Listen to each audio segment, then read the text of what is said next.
السلام عليكم، مرحبا بكم في قناتي كوكين سوكا، ومرحبا بكم في فيديو جديد. اليوم نشارك معكم هاد الحلوى فرنسيه لي باغي بغيست اللي كتجي رائعه في الشكل ولا في المذاق.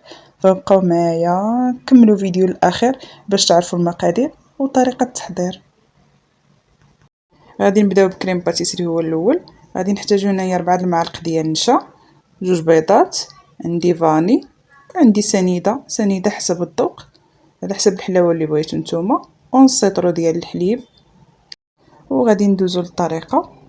غادي ناخد كاسرونه وغادي ندير فيها سنيده وفاني، 4 المعالق ديال سنيده تقريبا اللي درت 4 كبار. غادي نزيد عليهم النشا 4 المعالق حتى هي ديال النشا حتى هما كبار.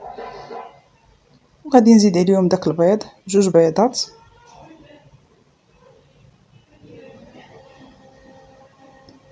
وغادي نخلطوا المكونات مزيان. من بعد عاد غادي نزيدوا الحليب. من بعد فاش خلطت كيكون الخليط على هذا الشكل، غادي نزيد الحليب، غادي ندير غير شويه وغادي نخلط. من بعد عاد غادي نزيدو على داك الحليب اللي باقي لي.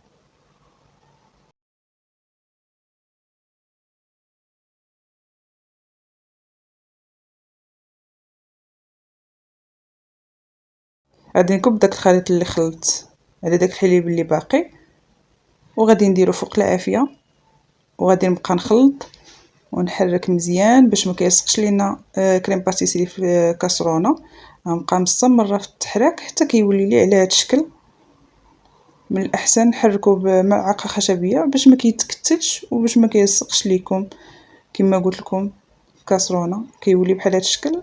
ومن بعد غادي نغطيه ببابي سوفريزي او فيلم المونتير، وغادي ندخلو للثلاجه باش غادي يبرد ليا مزيان.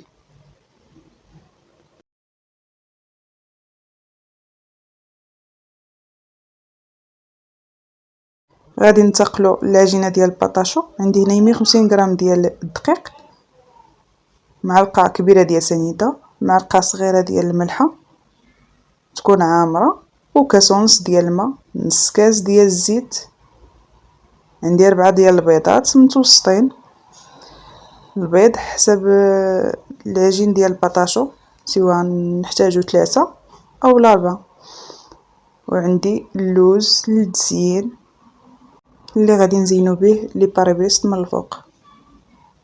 غادي نبداو في الطريقه. غادي ناخذ الكاسرونه وغادي ندير فيها كاس ونص ديال الماء، غادي ندير فيها نص كاس ديال الزيت مع الماء، وغادي نزيد معلقه ديال سنيده كبيره ومعلقه صغيره ديال الملح.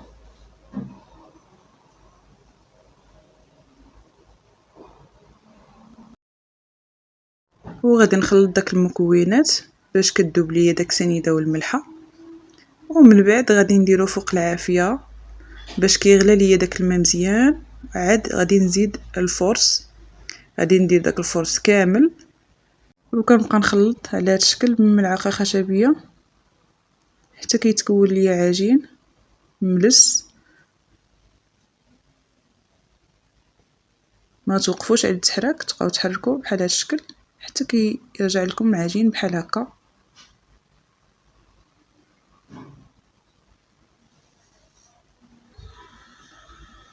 من بعد فاش كتلاحظوا بان ما كيلصقش في كاسرونه، وبان واحد القشره رقيقه كتكون من تحت العجين في كاسرونه، كنوقفوا على الطياب ديالو. ومن بعد يمكن لكم ديروه في شي كاسرونه وحده اخرى اولا شي اناء واحد اخر فين غادي يبرد.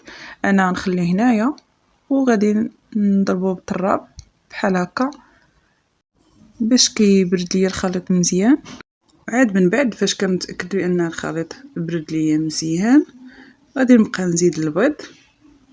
غادي ندير بيضه وغادي نطربها مزيان بالطراب. عاد من بعد غادي نزيد البيضه الثانيه وغادي نخلطها بمعلقه خشبيه. ومن بعد غادي نزيد الثالثه والرابعه حتى كيولي ليا بحال هاد الخليط هكا.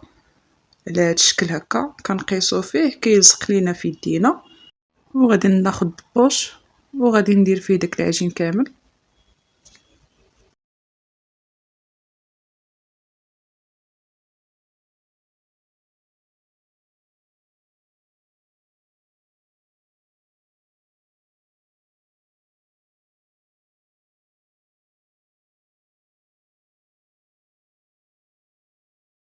صافي من بعد غادي ناخد الطبسيل ديال الفران، غادي ندير فوقو بيكويسون، غادي نرشو شويه بالفورس وغادي نرشم هكا دائره بهاد الطبسيل، وغادي ناخد داك العجين وغادي ندير دائره فوق داك الخط اللي درتو، وغادي نولي ندير دائره من الوسط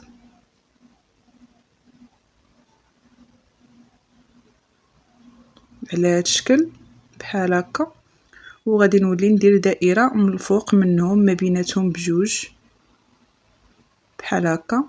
من بعد غادي ناخد صفار بيضه، غادي نخلطها شويه مع قطيره ديال الخل باش ما كتبقاش داك الريحه ديالها مزفره، وغادي ندهن مزيان داك بطاشو بصفار البيض، غادي ندهنها مزيان من الجناب ومن الوسط كما كتشوفوا بحال هكا.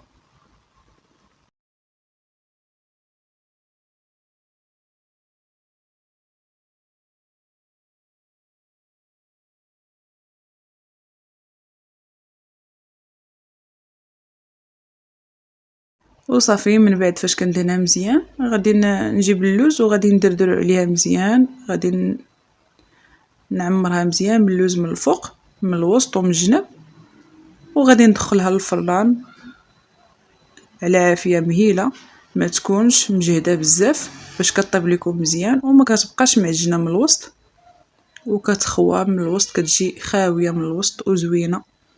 فاش كندخلوها الفران ما كنوليوش نحلو عليها الفران حتى كتحمر لينا مزيان، عاد كنخرجوها.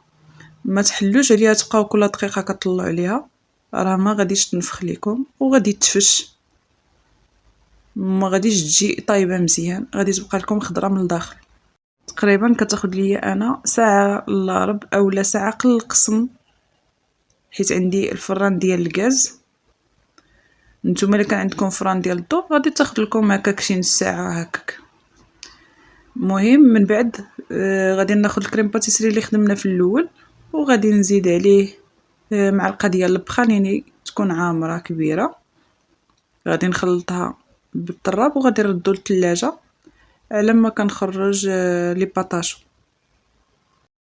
من بعد فاش كيطيب البطاشو هكا كيجي منفوخ تبارك الله، وكيجي محمر وزوين. هادو سبقتو عمرتهم باش ناكلوهم هما الاولى. وعاد من بعد غادي ناخذ موس وغادي نزول داك السركل اللي درنا من الفوق ما بين هذوك الجوج، كيجي منفوخ على الاخرين. الطبقه الفوقانيه كما كتشوفوا غادي نقسمها على جوج، وهكا كيجي من الداخل كيجي خاوي وناشف وزوين. غادي نعمرو هكا بداك الكريم باتيسري اللي خلطت مع البخاليني، غادي نعمرها كامله. غادي ندير دائره اللي تجي هكا من الوسط، غادي تعمر لي داك الوسطاني، ومن بعد غادي نزيد هكا من الجناب، ندير بهذا الشكل هكا على الجناب باش ملي كنحط داك الدائره اللي زولنا من الفوق كيجي باين من الجناب. وصافي غادي نكمل داك الكريم باتيسري كامل غادي نديروه فيه، فكتجي عامره بداك الكريم باتيسري وكتجي بنينه بزاف.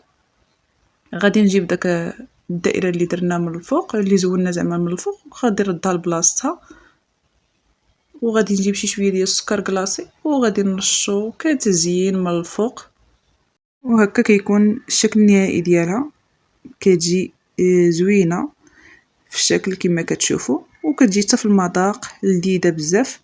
كنتمنى تجربوها وتقولوا لي في لي كومونتير كي جاتكم، وكنتمنى تدعموني بلي لايك وتشتركوا في قناتي اللي مازال ما اشترك، وتبارطاجيو فيديوهات ديالي مع الناس اللي كتعرفوا، والى اللقاء في وصفة قادمة ان شاء الله. سلامة.